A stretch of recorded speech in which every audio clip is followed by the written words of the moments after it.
कलाकारमा उपस्थित भए म आज तर कार्यक्रम सञ्चालक गर्न पर्ने भयो।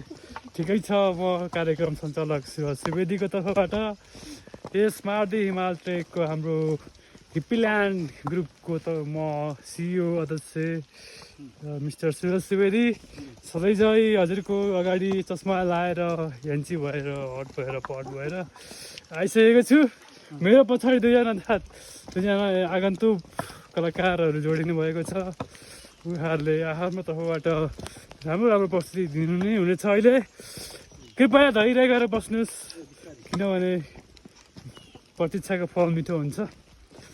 अब यसै कार्यक्रमलाई कन्टिन्यू गर्ने कुरामा मसँग मेरो सञ्चालक भाइ, मेरो भाइ सधैँ भाइ। नमस्ते, एकदमै प्रिय दाई सुरज सुवेदी